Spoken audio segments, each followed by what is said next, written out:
All right, guys, it's day 2. Welcome to the Freedom Challenge. I am so excited to be here with you today and to share a step of this journey that we are taking to reclaim our freedom. First of all, I want to give a shout out to Hannah, who is hooking me up. She is supporting me in this live stream and making me feel like really, really supported. There's a lot of tension going on, a lot of tension energy. Yesterday, I shared a little bit with you about what is happening in my personal life, what is going on in my personal life right now. And yesterday, as I got off the live stream, I found out that the lockdown was increased even more. So we are now formally the region that I'm in, it's in a red zone, which means even after my quarantine will be over, I will not be able to walk out of the house unless I have this piece of paper that states where I'm going, how long I'm going to be there for, and who I'm going to see. So if I'm going grocery, if I'm going to the pharmacy, with the exact address saying this is the time I'm going there, this is the time I come back, to hand it out to police officer controlling and checking every single movement, which is totally triggering me and making me even more motivated to speak about freedom on a deep and personal level. So very, very excited to be here. Hi, Karen. What's up, my love? Yes, I'm excited to see you. So yes, excited to be talking about this next level. Yesterday, we spoke about some of the steps we can take starting right now to reclaim our freedom. We said, first of all, that reclaiming our freedom, it's so important in this moment and in this time, because when we make when we take action, when we make decision coming from a place that is not free, we are normally moved by other feelings, right? Feelings such as, hi Ty, feelings such as anger, such as resentment, such as fear, such as guilt and shame. So when we make decision moved by that need, right? That need to get something fixed or move along or escape, we don't make a decision. So we want to be present, free in our body, able to acknowledge what's going on in our thoughts, acknowledge the negative dialogue, acknowledge our feelings, allow ourselves to feel them, but then come and show up and make decisions based on freedom. So we spoke about 3 things that we could start doing right away to reclaim our freedom so that we can thrive and not just survive during this time. The first one was to get super excited about responsibility. We often look at responsibility as a burden, something like it's your fault, no, it's your fault, no, it's your fault, right? Sounds familiar what's happening right now with the election. But, responsibility is really a gift. It's the ability to be, in a way, to live knowing that it's on you. Right? It is, in a way, it could be daunting saying, oh, it's my fault, right? It's my fault. I got to show up. I got to do it. Hi, Lucy. But responsibility is actually a gift. Because if it's on you, you have the power to transform your life, you have the power to release the weight, you have the power to thrive no matter what is happening out there in the economy, no matter what is happening in your immediate surrounding and environment, then you have a lot more power, right? Gloria, what's up, my love? Oh my God, I'm seeing like all my favorite people showing up, getting me really pumped up and excited because I miss you guys so much. I missed connection. And so this right here is, again, freedom to show up, freedom to connect, freedom to express yourself and ourselves. So we talk about responsibility. We saw how the hottest women on the planet, whether you like Beyonce, whether you like, some of you like Taylor Swift, Michelle Obama, you named a lot of different people. Hey, Amber, we saw how their ability to show up, what's the hardest thing about them is the ability to take ownership of the space that they occupy, right? Think of that walk of Olivia Pope when she walked into the White House. I love that. It was just like amazing because you saw this woman, well, first of all, she was like, really had the best outfit ever. But then she was taking ownership of each step. She was saying, hey, I'm making a freaking entrance.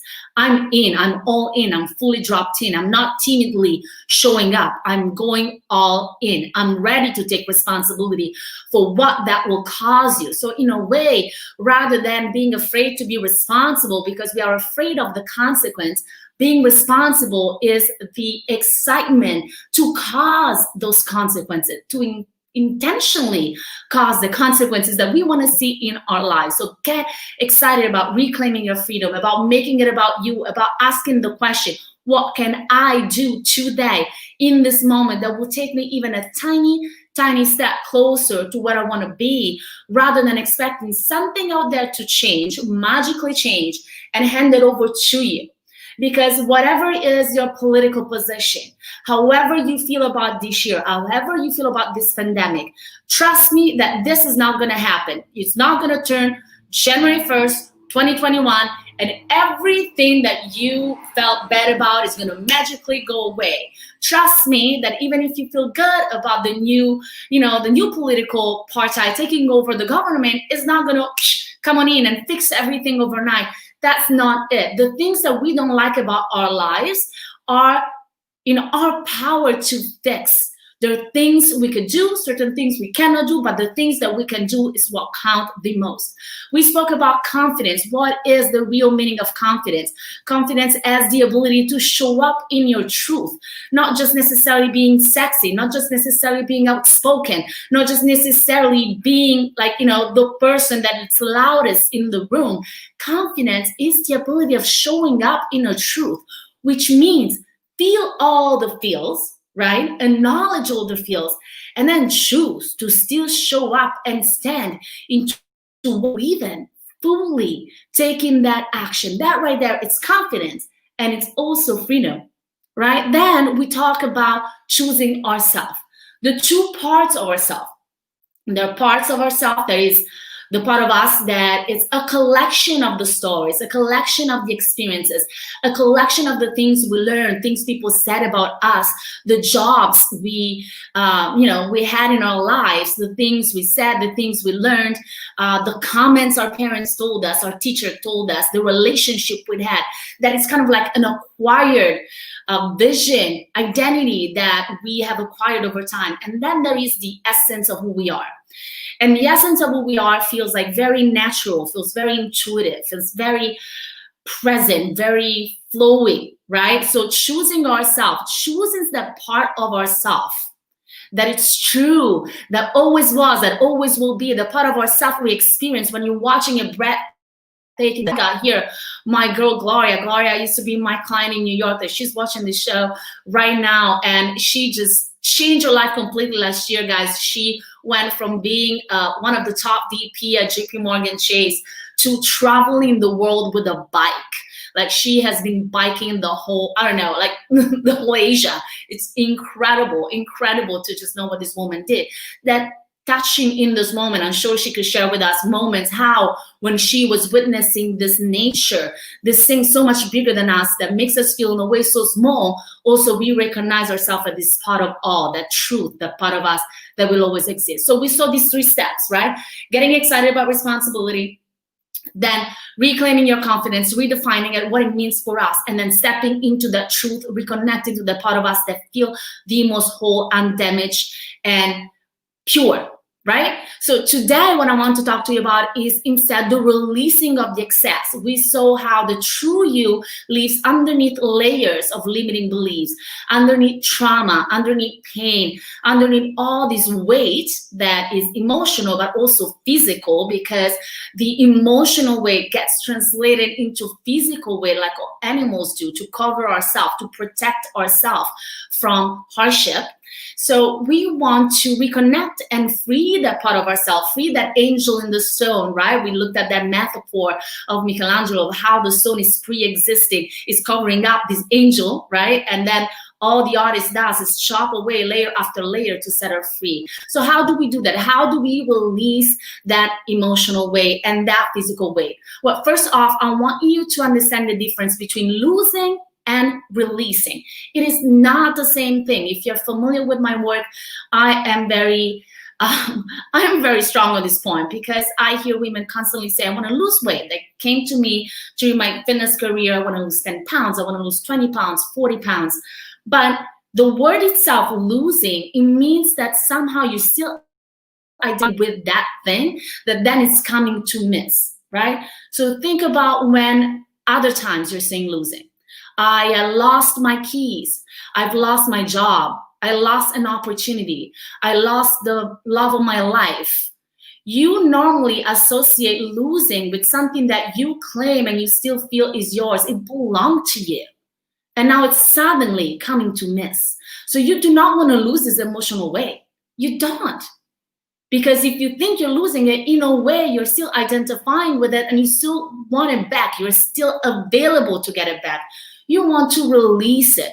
Releasing it really means letting it out. It means understanding that it's separate from you, that it's not you. There's you and there's this other stuff you've been doing, this other stuff you've been acquiring, these other stories and weight and pounds you've been picking up. And they're not you, and you're ready to release them, to let them go.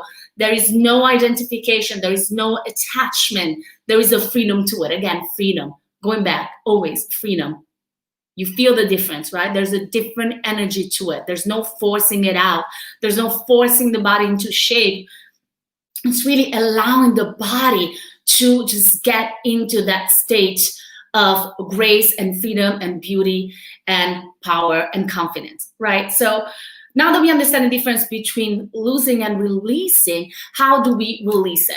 Well, one of the biggest things that we want to think about when it comes to releasing the emotional weight of this year is resentment. We need to release the resentment that we have been acquiring throughout 2020.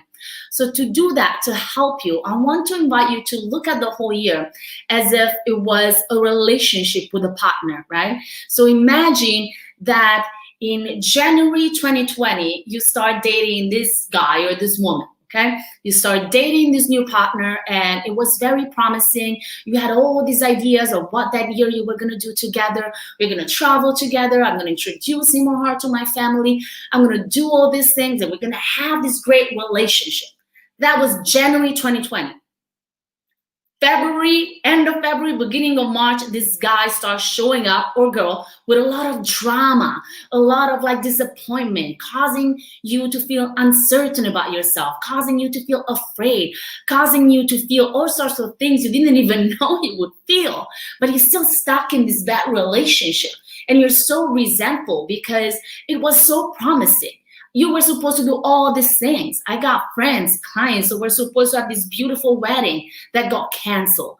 These events, I personally canceled 4 retreats. There's stuff that we really feel very, very resentful for. And so what happened when we feel resentment, we activate a very strong stress response. And we activate it over and over again.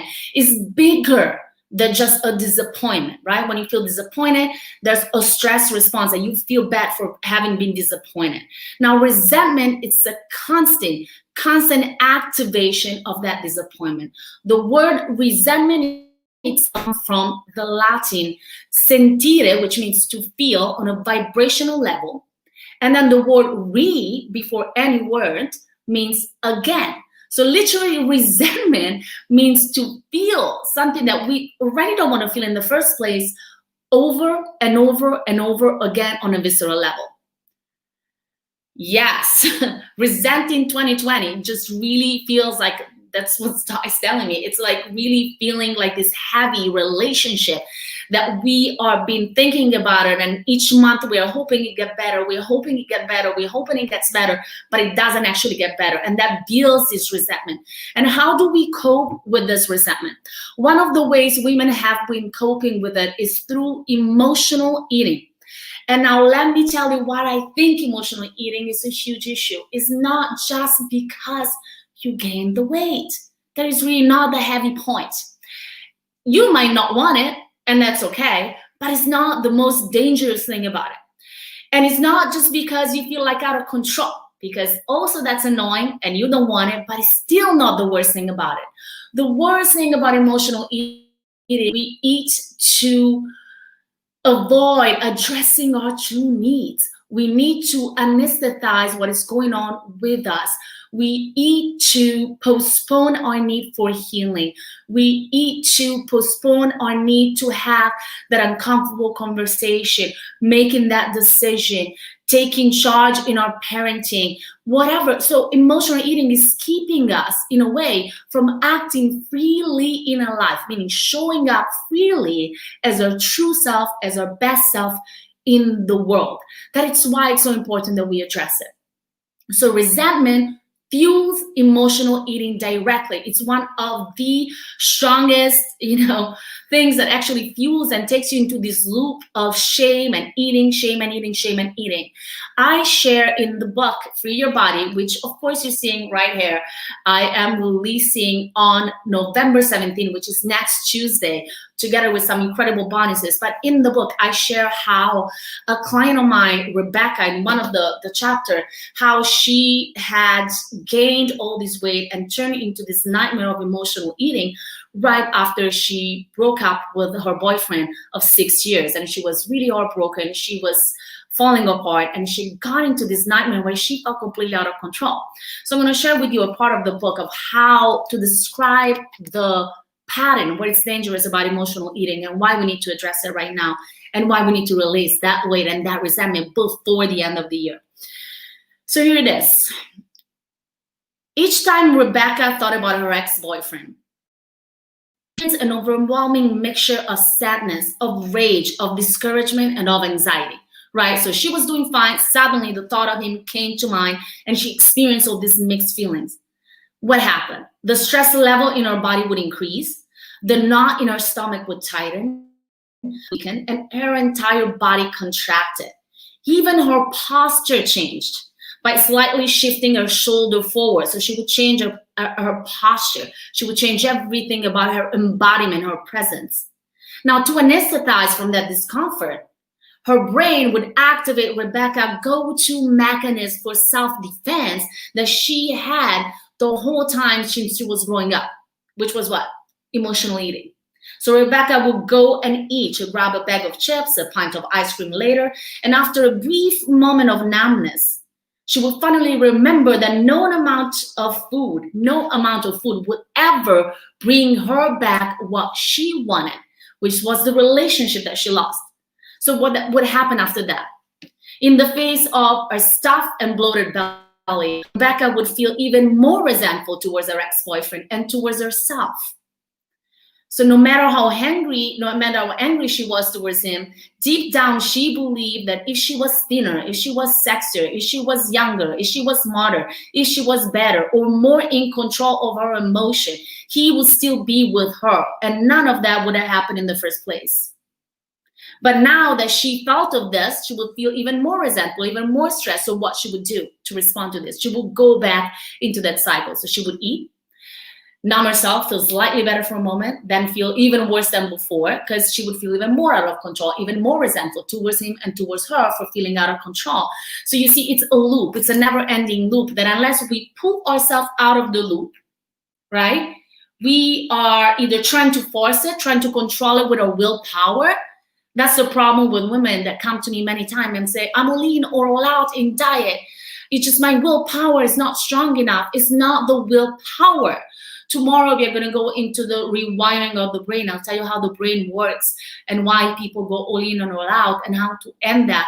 But really, it's important to understand that unless we release the resentment that is keeping us heavy, that is keeping us stagnant, we are gluing ourselves into a loop that doesn't serve us and doesn't allow us to feel free and to experience life. Emotions, things in life need to happen through us and not to us.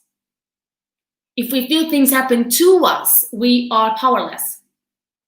We are powerless. We have no response. We are heartbroken. We are unable to move out of that. And all we could do is try to anesthetize, right? All we could do is wait for 2021, thinking that on 2021, things will change. Wait for the vaccine, wait for the new president, wait for whatever. But the truth is, we have built this resentment, and like all relationship, unless we dump it, we will carry it into the new one, right? We will carry our trauma from this year, our disappointment, our weight into the new year, recreating a similar pattern, recreating whatever didn't work now in the new year. So how do we release this resentment? What can we do to change that? Well, today I'm going to share with you some really cool exercises that you can start doing today. You can do today after this video. And I promise you that if you do it after this video today, before you meet me again tomorrow for the third day of the Freedom Challenge, feel already lighter, and chances are you will even look lighter. I swear to you, I've had women that have done this exercise, gone to bed and wake up with their clothes being big on them, because resentment and the connection with mind and body and how we hold on to things that we feel should not have happened to us really play a tremendous role in our fixation with holding on to everything, right? Think about it. Think about any 5-year-old. If you feel like he doesn't have enough, if you feel something was taken away from him or from her, and I have 2 boys, so I can see how it is. The thing that they have, they clinch to them. That's what we do with body weight. When we feel unsafe, when we feel like, things have been taken away from us, that we are not in a good place, that we cannot let go, that we cannot release, that we cannot express, what do? Everything from our posture to our behavior to our action, we'll take it all in. We'll pull it all in. We force ourselves into it. So it's really essential that as we move into this phase, as we look at what's going to happen in the next month and a half, we make decision, we take action right now to secure ourselves, to feel ready to move forward without carrying so much with us. Thank you, Jessica. Yeah, so that's it. So what are we going to do? Let's learn these things. Are you guys ready? Because they're going to work. Who is down to learn how to release the weight tonight? So the first thing I'm going to tell you to do is to do a shift in the way you look at things. It's the only one. The other one are practical exercises. I want you to look at this year for the first time. I don't want you to look at 2020 as the last 10 months. I want you to look at the first day of the next 47-day period. The first of the next 47 day. So as if 2020 started today. What would happen if everything you knew happened, right? All the anxiety, all the fears, everything that happened previous to today, right, wasn't there on an emotional level. So I invite you to look at it for the first time.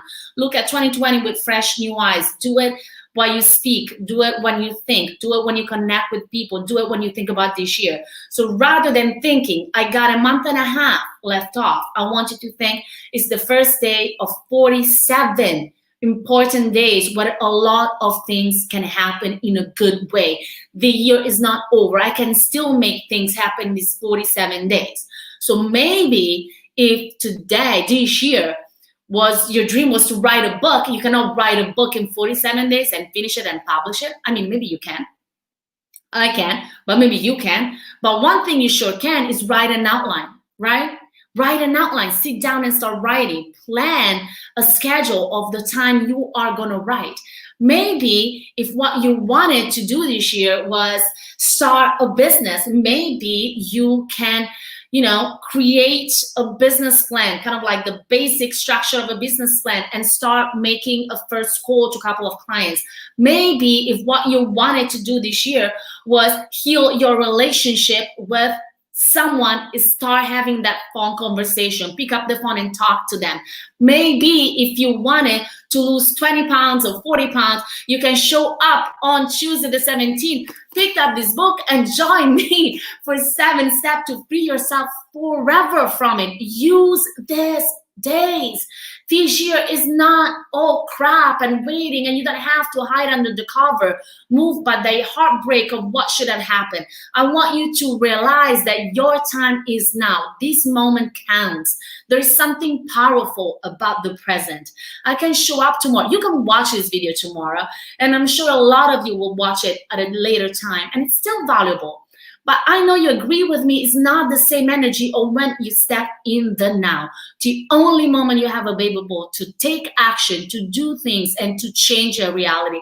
So I want you to really use this view of the year as the first day of the next 47 days. See it for the first time. Taking it back in the idea of a relationship, I remember somebody really told me this about forgiveness, and it blew my mind. When it comes to cheating, they were talking about a relationship where the guy cheated on the woman. And she said, the only reason I forgave him is because I can see him for the first time. I'm not relating to him as the man who hurt me. I'm not relating to him as the man who cheated on me. I just get to meet him all over again. I get to see him for the first time. That's what I want you to do with this new year, right? With this year, not the new year, sorry, this year, I want you to see it for the first time and get yourself a real chance of using the next 47 days to make something incredible happen for you, whether it's in healing, whether it's in your success, in your career. Use it, okay? That's the first step. The next thing I want you to do is something that Rebecca did that really truly helped her. I want you to create a ritual for yourself tonight. I want you to sit down. I want you to grab pen and paper, light a candle, make your favorite tea, favorite glass of wine, and start writing down everything that you are ready to dump this year, everything you're ready to release. Write down small and big things. So small things like events that got canceled, things you cannot celebrate, things that didn't go right, everything that was even a small disappointment. Write down about the restriction, how those restrictions made you feel. Write down how the people who didn't follow the restriction made you feel. The election, the division of the country, whatever it is, write it all down. Everything that truly disappointed you.